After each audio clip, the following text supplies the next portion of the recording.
If you've been following the lore of this channel through the years, you know that this video probably has been made before, and you'd be right. However, in 2025, I've set out to redo some things with this channel. And the idea was originally to just change the thumbnail of the original video, but then I saw that presentation video. Then I saw that face. Then I saw that depressed look I had in my face. Then I listened to the audio. Oh my god, I listened to the audio. Then I wondered, why did this crap had 50,000 views? The ones that follow me know that I'm a perfectionist. Will I also redo my top 10 best episodes? Well, I'm tempted, but I look so cute in that video, I don't really think I'll do it. So, here is a remake. Watch as I ranked the top 10 worst episodes of Total Drama, updated to also include what the 2023 and 2024 reboots have served us. And in spite of all this, Sundae Muddy Sundae will still rank first. Number 10. A good thing about remaking this video is the fact that I can now include episodes from the reboot. The most recent 2 seasons of Total Drama were overall positive, but no season is without stinkers. In that aspect, Jurassic Fart is definitely a stinker. To be fair, this episode isn't really bad, it's just pretty mediocre, perhaps leaning on the low-rent writing side we've seen Total Drama lean to before. I'd argue that this is one of the worstly written of season 1 of the reboot, but that's it. It doesn't really offend me, unlike some people claiming that the writers have a fart fetish. Jesus. When it's all said and done, the episode is not offensive, but it's definitely very weak in terms of quality.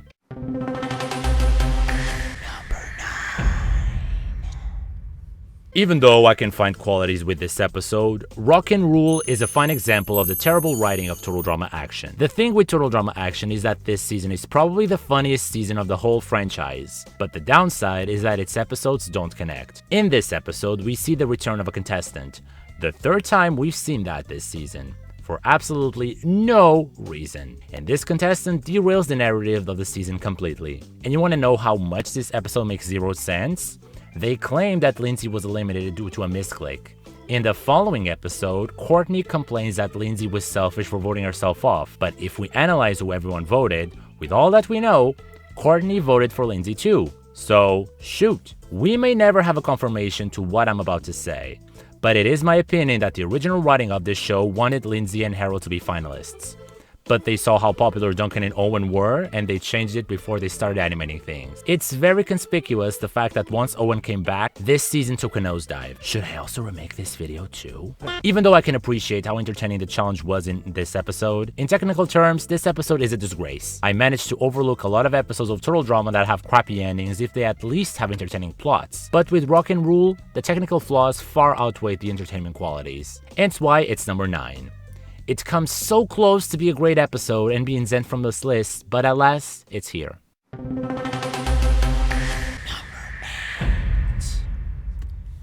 To me, a terrible episode of season 2 of the reboot has to be Holland Bolin. In a similar way with the episodes that involve eliminating Lindsay, it's unambiguous that Z is the character that they struggle to eliminate. Damn dude is too likable. This episode represents mostly what I didn't enjoy with season 2.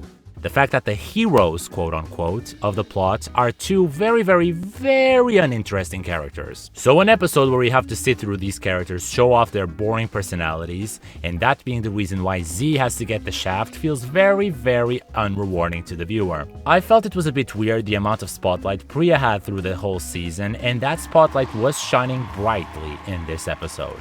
Overall, Holland Bolin is very poorly written, and I would go as far to say that it was like a light version of Sundae Muddy Sundae. It was indeed in this episode that the season started to feel off. Number 7. Originally, I placed this episode in my dishonorable mentions, but upon some rewatching, I figured that Hurland Go Seek has to rank in this list. I find that the challenge was pretty original. Giving 2 people immunity is the most creative Total Drama challenges have ever been, and this being the episode where teams merge and having the eating challenge and the horror themed challenge being merged as one was a great idea. But this episode is brought into this list for a single reason. Dave. The dude was unbearable. To me, Dave was a reflection of the need that the writers had to take a break from Total Drama. If the only character that actually represents male teens sort of right is this, then the writers need to take 5, or maybe 10 years What I mean is that Dave's character revealed a lack of touch from whomever created him. It was hard to watch and probably the main reason why we hate Paquito Island. Number 6. I find it weird that in my previous video I went through the trouble of making dishonorable mentions, but this episode completely escaped me. I see The Bold and the Beautiful and The Final Reckoning, for that matter, to be two terrible products. So they rank together here. Between Scott being the butt of the joke all season and Gwen already having been a finalist and her not having any sort of interesting presence in All Stars, who do you think it's gonna be the final two? Maybe the one with a very lingering plot that has been going on for 6 episodes now and has yet to be concluded, and maybe the character that is mostly associated to him, right? The problem here is, the notion that this show is a competition has left the building a long time before we've gotten to this point of the season. We have spent so much time focusing on Mike that by the time we've reached both these episodes, we've forgotten that Zoe has gotten no character development this season, that Scott was actually better this season but not necessarily because he was a strong character, and so on and so on. The Final Reckoning is a terrible final because the two people fighting for the title are one that was not there for half of the competition and another one that was a cardboard cutout. All this to say, Total Drama All Stars is my trigger.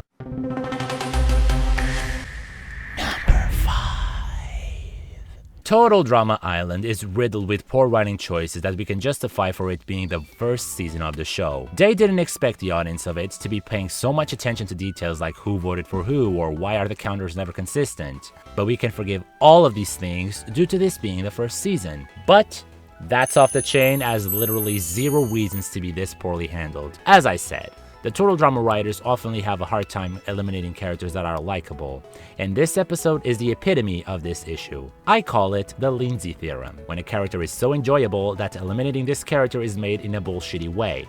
It makes 0 sense for a character to have made it all the way to the end of the challenge to be eliminated over 2 people that did not complete the last challenge, over 3 people that did not make it past the preliminary round, and over 2 girls that did not make it to the challenge at all.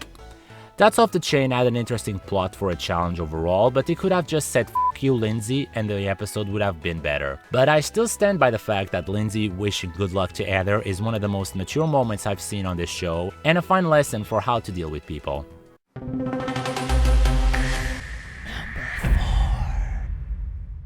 Nothing new to be said here. Lies, cries, and one big prize is not a funny episode, it's not well written, and it's not satisfying to watch.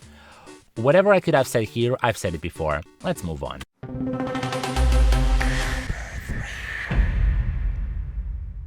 Disappointing is the word that comes to mind when I think about Zeke and You Shall Find. This is because of how mediocre the episode is. It's weird that the writers were self-aware that this was indeed the 100th episode, and the fact that they celebrated within the episode was such a great idea. But alas, the episode serves us nothing interesting.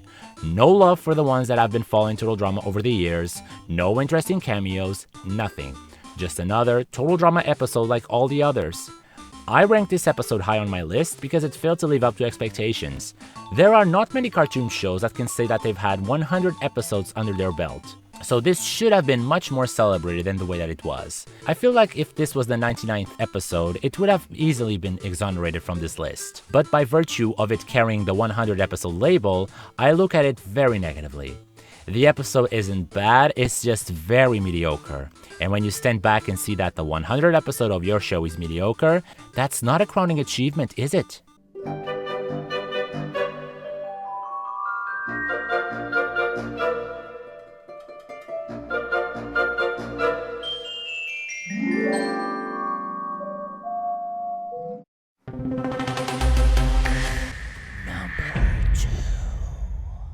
The word that best describes this episode is echoed through it several times. Stupid. 310 to Crazy Town has to be the most slow-moving, dull, and annoying episode of this franchise.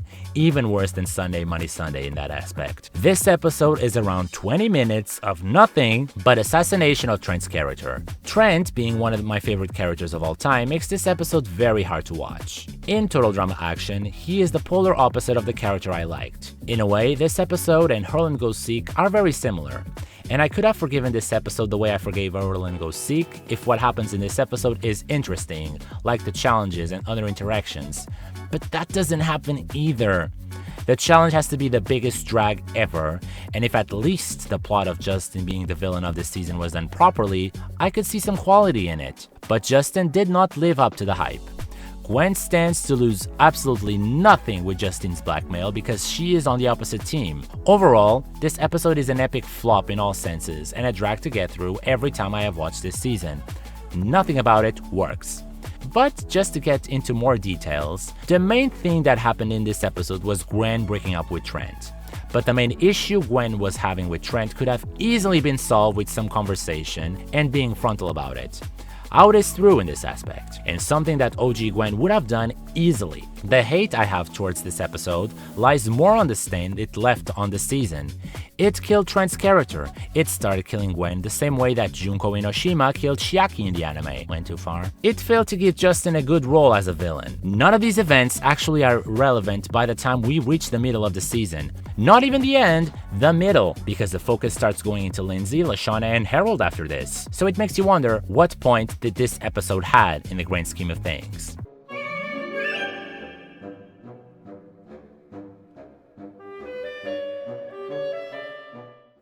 So before we get to number one, I have something to say. Through the years, I've talked about this episode many times, and the purpose of this video was to polish a few things. So inevitably, I will have to start talking about this episode again. But after rewatching the many times I've talked about Sundae Muddy Sundae in the past, I can say that I still have a few things to say that are new and fresh. So, here goes.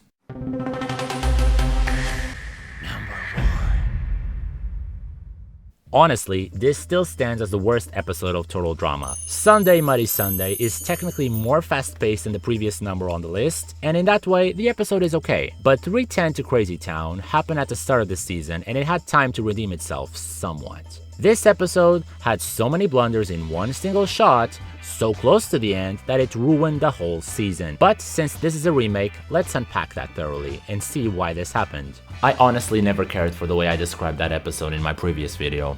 Now, in other reality shows that predated this one, though not an impossible occurrence, it's very rare that winners of previous iterations come back for a second shot. In a written show, it looks even worse to have a winner win again.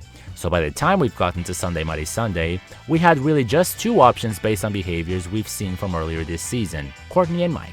Gwen was a finalist before and she had nothing left to do in the season. Scott, though he was a great character in All Stars, he was more of a comic relief character rather than well written, and there was a lot of room to explore the weren't held enough as a child glimpse we saw in Revenge of the Island, just saying. And then there was Zoe, that had quite literally zero character development. Because Courtney was a character that was actually feeling like a genuine nice character in All Stars, having her eliminated makes a total of 0 sense. Making charts and lists is something that is inherent to Courtney's character, but she isn't dumb enough to leave those kinds of things lying around. So the chart plot is something so out of left field. And this is not the only thing that massacred Courtney. Her whole behavior felt like the writers were writing this episode in different portions at different parts of the week without seeing if they connect or not. In one moment, she realizes she needs allies and so she regrets the things she does. The other, she is trash-talking someone when this does nothing to favor her. And in the other, she leaves someone that could help her stay in the game to die. And finally, that voting. It's never disclosed, but we can assume that Mal voted for Courtney. If there were 3 votes for her instead of a unanimous 5, Gwen did vote for Scott along with Zoe. So Courtney did indeed vote herself out. And the fact that this was made and there is a total of 0 continuity to Gwen and Courtney's friendship, the thing I was looking forward the most with All Stars, cut so deep. What also cuts so deep is that after the many times I've watched this episode obsessively over the last 12 years, is the fact that there are all of the pieces for an episode to bring down Courtney all in Sundae Muddy Sundae, just never well touched upon. In World Tour, we see her having a strong stomach to help someone, and now she can't have a strong stomach to help her own self. In the extra clip, we see her afraid of sharks. It's just that if we are going to use these characters to make a season, we have to see the details they've shown in seasons past. Maybe the experience with Chinese food and sharks resulted in Courtney being traumatized. Both these were in episodes she was eliminated, mind you. And since this is never touched upon, the result ends up being portrayed as character derailment. This season really needed more than 13 episodes looking at it this way. And I conclude this ranking by saying the following.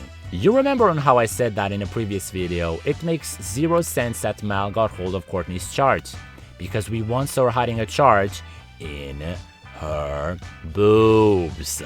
Well, it is my honest assumption that even the animators knew the plot involving the chart was pulled out of someone's ass, because in this episode, I'm not lying, we see that Courtney straight up pulls the chart from...